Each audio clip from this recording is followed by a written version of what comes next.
Lisa here. We are here on episode 94 of Owning Her Health with the lovely Janet Bruins. Her story coming from her Asian background and culture, trying to move through, what do you get when you're conditioned to be an overachiever, when you do have that, you know, somewhat publicized, tiger mom persona sort of motivating you, and then you decide you're not going to be that way. You're somebody that wants to parent differently, and also you no longer, what's funny that we get into, not funny but sad, that we get into this conversation is so many times women are seen as the overachiever, wanting it all, when we're fairly just the same type of high performing, high value, very well educated, eager to contribute type of person as any other person. But you rarely hear somebody who's that same sort of uh, conversation around that person, that there is that conversation, and then they're as a man, and their thought to be, wow, that man's really overachieving, right? No, that man's successful. That's what's expected. But when a woman does this, they're kind of placed into this sort of overachieving type of thing, ultra independent type of world often. And then what happens is we have our children, and something happens within us when this child is forming and you are becoming its life source, and you start to, all the things come up, just like when we were birthing this book, where we met in this incubator that you'll hear about. All the things came up for her, all the things, no one has a child, or mothers a child without their own parenting come up, and without their own views, and you start to reprioritize. What do you do when you're brought up, one, in a culture, but also in the common culture, that you get a pat on the back for wanting life to look, 9 to 5 and corporate, and whatever the salary is of the day that looks like the benchmark of achievement, whatever the grades are that look like, you're significant enough in this world, and you're literally wanting to pour all of that same, characteristic of your excellence into parenting your child. And I can tell you, as a woman who kind of got slapped in the face like that too, it's like there's no place for you to turn. You're not going to look at the generation before you. They really parented a different way. The the idea that there's a book out there, you're reading all of these, but it's not your life story. And so what did Janet Bruins do? She's writing her own life story, because, as you know, as we feature on here, Owning Her Health is about women that flip their pain, turn it into a passion project, program, promotion in some way. Just what, leave it to a woman to not turn that pain into anger and self-destruction or mass destruction, but actually into revelation and love.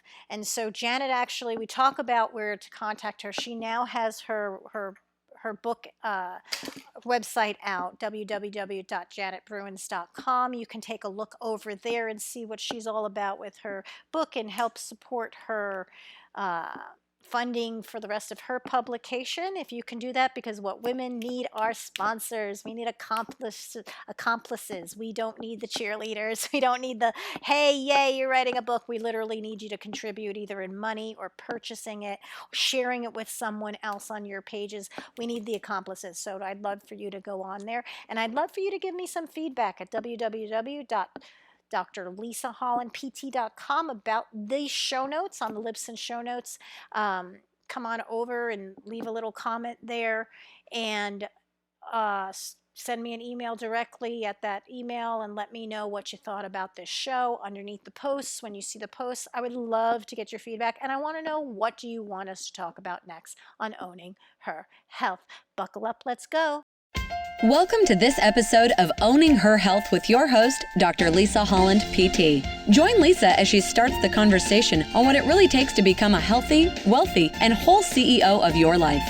Listen in to Real Talk by real lady leaders in all walks of life as they open up on personal health stories, wealth, career, and feminine abundant living. Learn how to grow by owning your body, expanding your mind, and aligning your soul with the purpose only you can pursue in this world. Happiness begins with owning her health right now.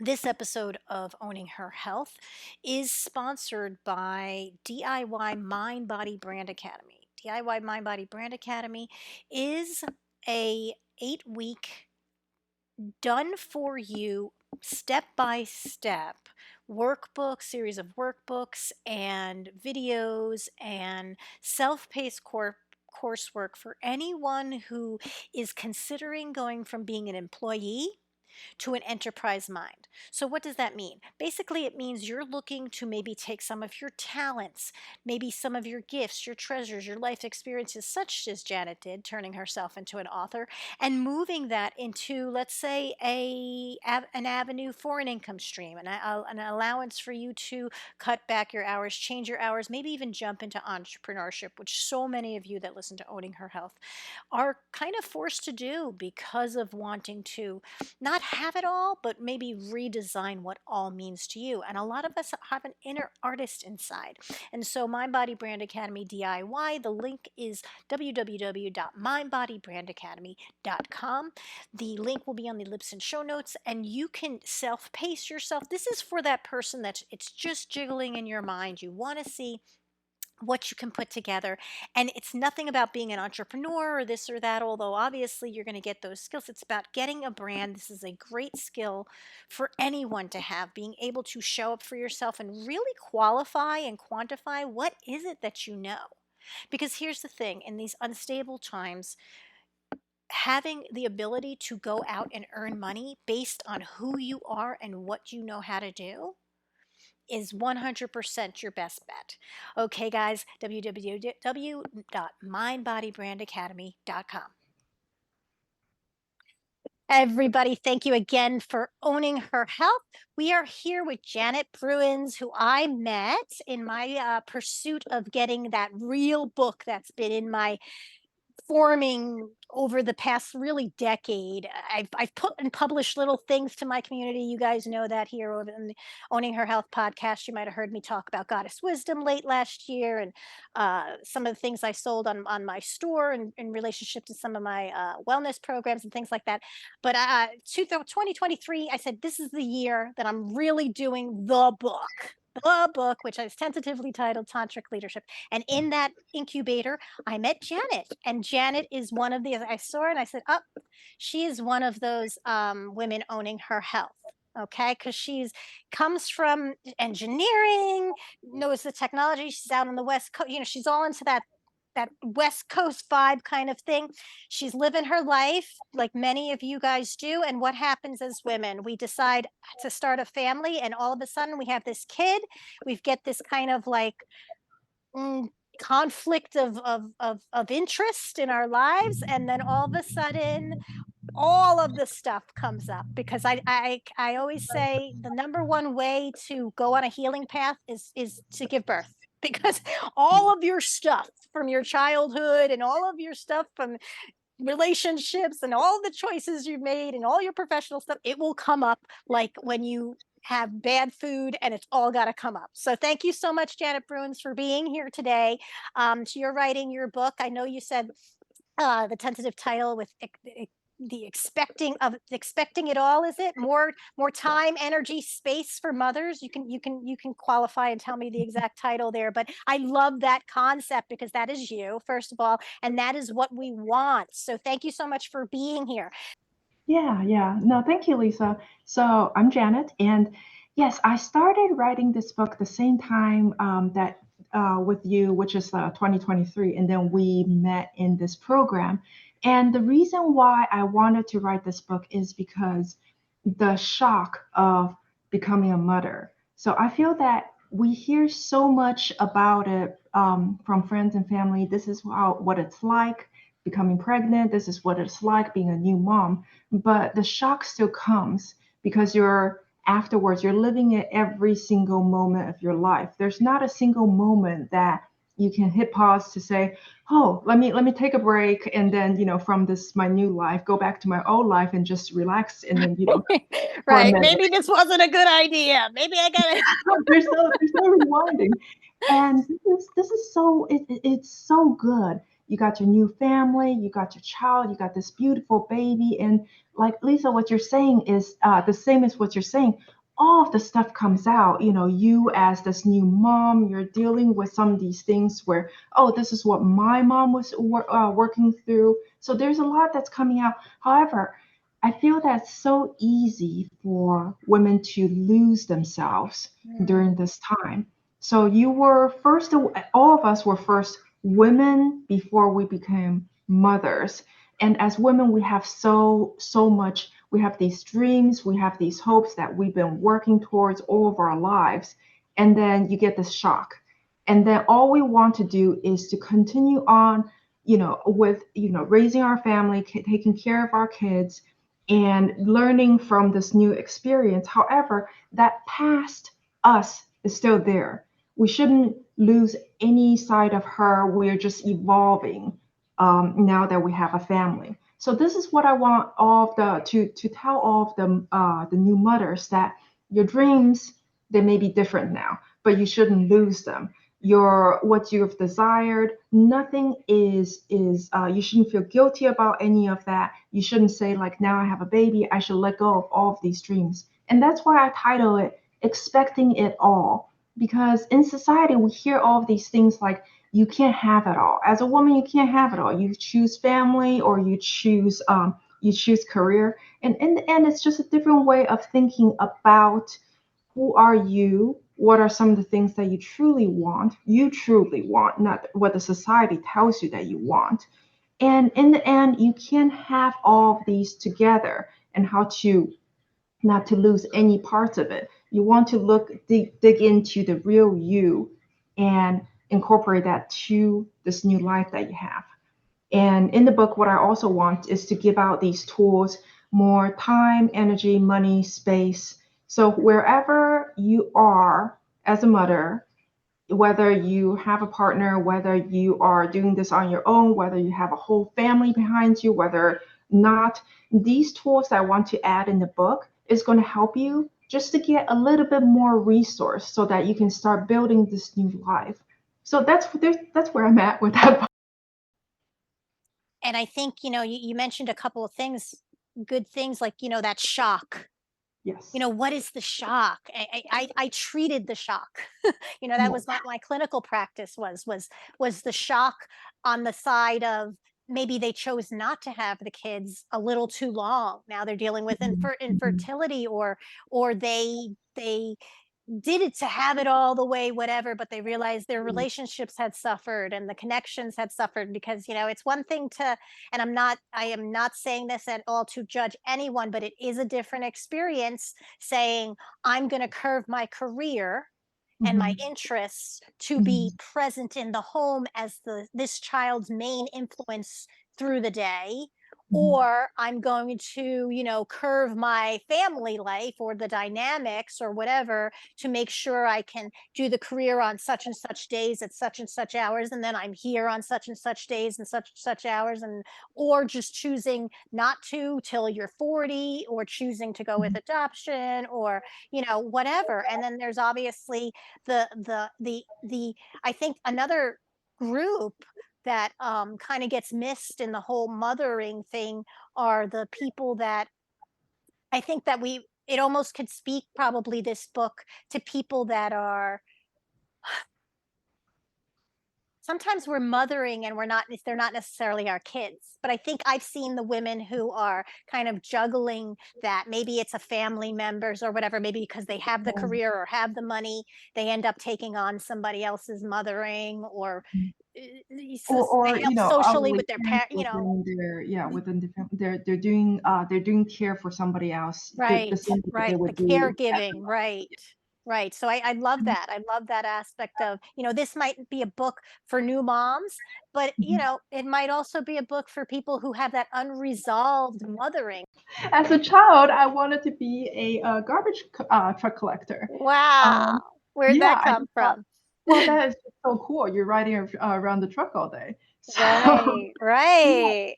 but in my life, I feel like before I became a mother, I'm Asian, Mhm, so my parents have set a whole life for me to say, mhm, you're going to be an mhm, engineer, you're going to study engineering.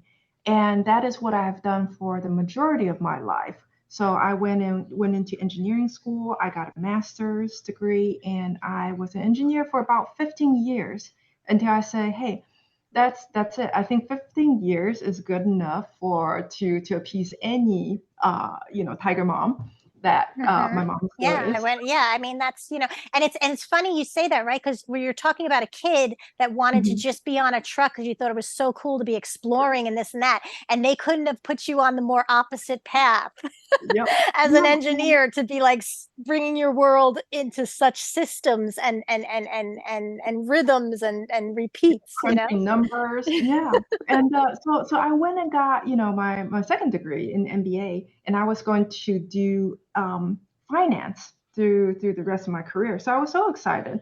After I got my MBA and then I switched to finance, almost immediately I got pregnant, and then I had my baby. And so it almost seems like I got completely shortchanged during that time. That I had this whole, I paid my debt of 15 years being, this career doing hmm engineering. And then afterwards, I didn't know that I was suffering from depression right after I gave birth. mm, So many people said, "Oh, postpartum is so common. A lot of women, is gonna feel that you're gonna get the baby blues." And nobody sat me down and say, "Hey, by the way, this isn't something that your OB's questionnaire is going to really tell you whether you're in depression or not." And so for me, I went through a whole 2 years of depression. And during those 2 years, all I can think of is my life is over. My life is over. It's not like a suicidal thought, but I need to put everything that I ever wanted aside, and then I need to focus on just this child. And it was just this time where it was really really sad for me because I love how my daughter is growing, and every day I'm mourning that I will never be able to do the things that I want. And being into this finance, just this career, is not all I want to do. There's so much more that I want to do. I still want to go. I can, even now I can still get a side job and then just ride around on the truck all day. There's right. nothing that's conflicting in that. But then before, in that mindset, there was no way that I can merge any of this into being a mom as well. So that was 2 years afterwards. I feel like I was very lucky to be able to snap out of it and be like, oh, okay, wait, where have I been this past 2 years? I'm still Right. here, and nothing is going to go wrong if I just put a little bit more time and thought into myself. That's so important. Thank you for that wisdom, Janet, because I think that's, this is what we're talking about, right? Like it's no longer the conversation where I was coming into motherhood where it was the stay at home mom or the working mom. Now Mhm. it's just like there's just the economy and everything. And also, too, you can't give women the education they gave us. And I'm sorry, like I put myself in a position, I lasted a year and a half after we moved down to the Carolinas, after I did the house and after I decorated everything, whatever. I couldn't do it. I couldn't be like, oh my God, here we are picking up the Cheerios again. I ended up making a whole business literally because I was going to be a better mom. I was going to be a better mom. I was like, I was a anal retentive perfectionist, yelling at my kids, kind of mom when I was with them all the time. And I didn't, but I Mm, had to experience that because when I was up in New York and doing the working thing and putting the baby with my mother-in-law and then going to work, as fulfilling as each of those times I was at, it was hard because I was like, when I was at work, my head was home. When I was at home, mhm, because I love my career, and we have a whole generation, 2 generations of women that we actually love what we studied. We actually love contributing to society. It wasn't like, my mother couldn't get her own credit card or get her own bank account until I was 2 years old. mhm, 1974 is when that came through. Like I think we forget, like this is fairly new game for mhm, us to have all these opportunities now But then what is it we actually want? And some of what we want is creating that new world where there's an emergence, which I Mhm. go into women's health, and here we are 20 years after I went into women's health, and you're still suffering from this 4 years ago. Like it's just like ridiculous. Like that we're just not getting further. But I think what we're going to need is like the peer mentors, you being in the world, bringing it as medicine to your friends and your family and writing these books. So I thank you so much for doing that. It sounds like you've learned a lot through the whole process of just writing it down, getting it out there, living it, which is so much Mhm. of what we have to do. If you could tell the woman, let's say 10, 15 years ago, the Janet then who was making her decisions for maybe other people or whatever, what wisdom would you whisper in her ear? Because there are other Janets of then listening to this possibly. I guess what I would tell myself 10 years ago is that we're all very, each of us is complex human being that has been shaped through all of our experiences, and the sooner that we get to really look inside, see who we are, accept who we are, and be able to live as our true selves, the faster it is that we're actually going to be able to grow a little bit. I hope I'm because I've been thinking about this question. Hmm. Hmm. Is that you really have to see and accept who you are and everything that's been happening to you in order to say, I this is who I am, and I am not going to be affected by, I'm going to choose who and what I'm being affected by. So for me to say, I'm not going to be affected by what my bosses want and their expectations of how long I stay in the office or not stay in the office. I'm going to say, this is who I am, and I'm not going to continue with this career. And even though this is what my parents want, the sooner that we have more of a centered self and accept that, and then just be able to say this is who we are and moving forward, a better, more richer life would open up, and that life has so many more possibilities than I could have ever had imagined. I love that. So Love I that. hope that makes sense. Yeah, it does. I call that the diamond identity, very much like a diamond, with the diamonds in the rough, right? Like there's this group of successful women that are moving into this medicine I see for the world through their experience because we were polished, we were cut, we were, Mhm. and now this brilliance is coming out through us. And it comes out in us first, and we realize it, and it very much is like, we really are changing the conversations for us. And then, and it's going to take some time, I guess, right? Like forever, because the system's still the system. So that, Yes. like, we really have to take that leadership role. Like people say, oh, leaders are in business, or no, you're a leader. Like you're a leader in your home. Like you're a leader for yourself. You're a leader to somebody because you should be looking in the mirror in your eyes and saying like what you said, right? Like you've got to lead yourself. And where do we really get taught that? Especially as women, we don't. And in, like you said, in certain cultural systems, in certain authoritarian, I know best for Mhm. you kind of Mhm. idea. And then you layer on being a woman, and then you layer on being in this time that's so turbulent. It's a lot. It's It a is a lot.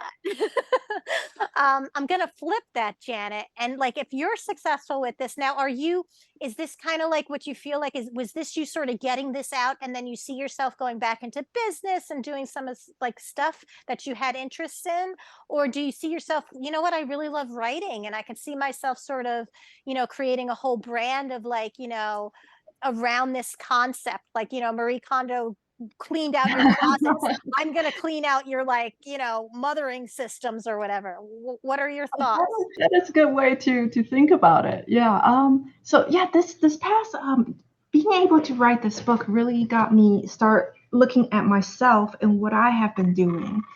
And it's what you say resonate with me in the way that we this is such hard work that each one of us have to do for ourselves, because just like the going into and becoming mothers, that experience of you have to live it every day, and you can't go back. This is the same thing that you're birthing yourself in certain ways, and then you have to keep working at it in order to be able to get to a point where um, to get all of that messiness, that the Hmm. wrong things that society and our parents and cultural expectations has really put into our brains. You have to take time. That takes time to clear all of that out, Right.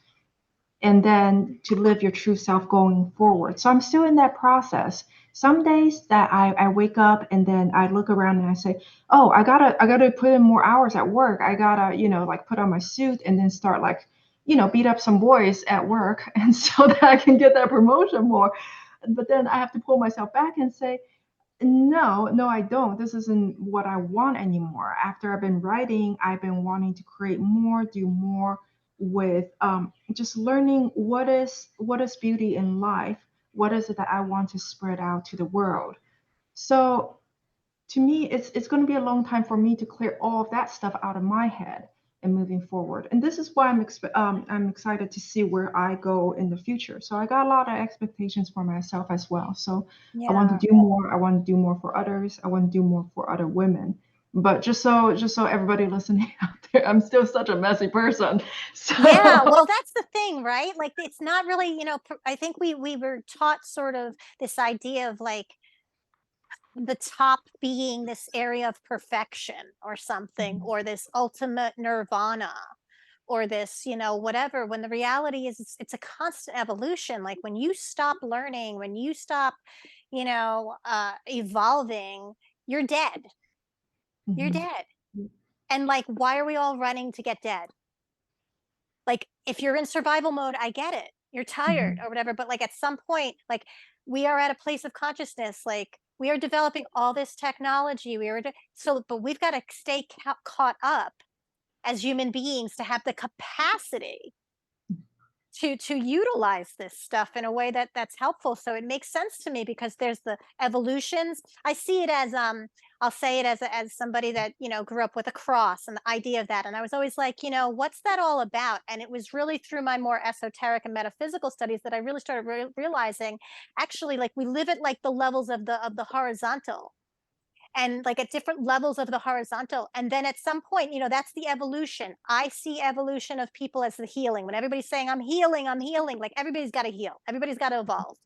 Um, I see that as the same thing. And then at some point, you're there, right? Like more, better. So you're going to do better. And I see that at that point, it's the elevation. So there's the meeting point between the vertical Mhm. consciousness growing, right?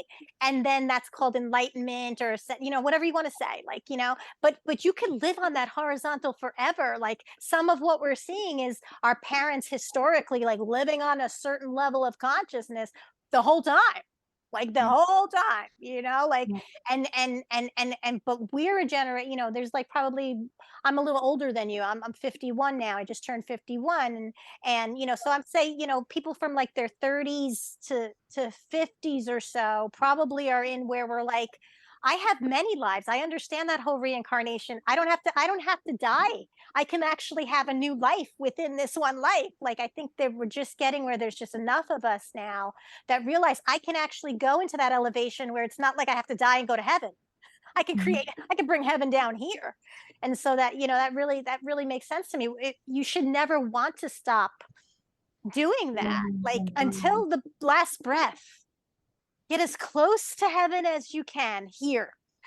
You know, Yeah, and, you and know, just to add to what you're saying, the scary thing about not growing is not just for us, it's also for our kids, because right. for our parents, I can see that they stop growing after a certain time, and then they put a lot of I love my parents in case they're Right. listening. And there was no tools for them Right. in their generation to Right. grow, to do anything. And then so they, at their horizontal plane, they have put this on me, and I have the same horizontal plane. And if I don't grow, I'm going to put that same horizontal plane onto my daughter, Exactly. And then none of us, it's just generation through generation Right. of staying at the same place. It is the end of times. It's the end of crap times. We're going to the next level, like, like, but it's scary. But it's going to take conversations like this that our mothers would never have. They would never Exactly. even have it with their own mothers. Yes. That's correct. Yeah, I mean, I could not imagine this conversation happen with my Right. mothers or my grandmothers, and Right. They would just feel like it was like something like so we've come so far so fast, but it's so much turbulence. And I can see why, both my parents have passed, unfortunately. They died early with disease, but I'm living a totally different life. Like if I was living in that same consciousness as them, which I think they did, which is why they ended up being old so young. Like when Mhm. my parents, I kept thinking when I turned 50, I was like, why were my parents acting so old at 50? Like, I don't understand. Like, because their parents, like I can really honestly say my grandparents looked the same age to me from the time they were probably 50 to 70. I have the same image of like they were wearing that, they just seemed to have that, they just kind of stopped in that 60, 70 kind of outfit and they just kind of stayed like that. Like I Yes. don't understand that. Like so I think we're just entering this like great new world where it's not going to be the top down. Mhm. It's going to really go back to sort of the people. I hope it's not, whatever societal breakdown. I really believe we have the women, though. I keep saying, like, we have never had the women through all of time. We had pockets, but we've never had this many, like, literally a large majority of half the population who are as educated, as interconnected to even have this conversation, right? We're 3 hours of time difference, whatever that is. We're in the same space and time, but your time, like we're different places of the earth right now, talking over the technology to be able to do things. Mhm. Right. Like I literally could put my kids to bed at 9 p.m. and go to the other side of the world and start at their 9 a.m. a business and run that till 2 o'clock if I wanted to, right? Like we've never had this with an education background. We've never been in a chunk of time where, what, society might have gone backwards and then had to start over before. But you didn't, that's because you guys didn't use your women. Like that's because you guys didn't use what you had. Mhm. And they have us now. Like as long as we step into this leadership, and they're not going to open the door for us. They're not going to open the door for us. Well, they've opened the door. We have enough equality. You went to Yes. school, you Yes. can go get a paycheck, but equity, But there's more. There's more than just allowing women to go to school and work the same way.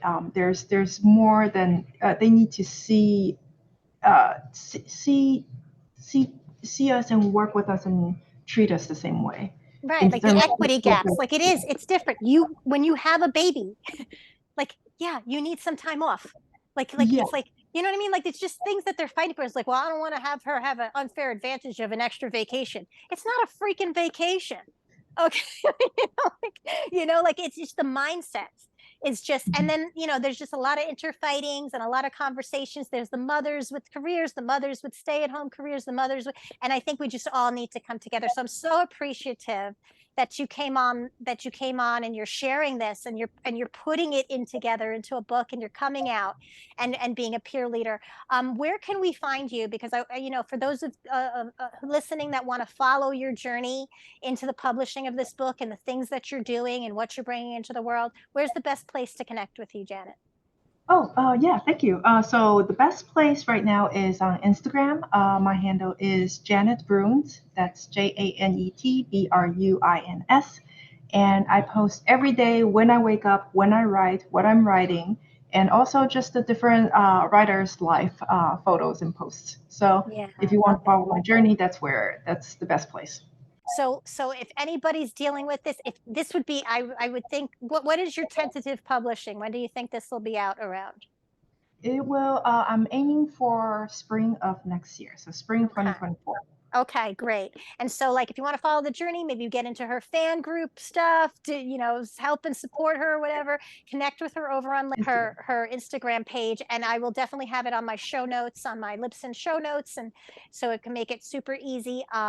But if you're listening to this, in that spring, go look for her book. Go find, where it is and what it looks like and stuff like that, because I think this would be a great gift to give somebody at a baby shower or a new mom or something like that, because it is talking about, it's not about have it all the way it was. It's really about what Yes. defining your all, and then having some tools and ways to not lose yourself, because yeah, that's, we're asking people.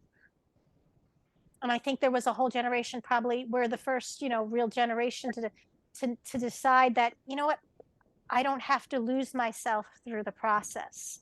It's not we're no longer in a this or that world.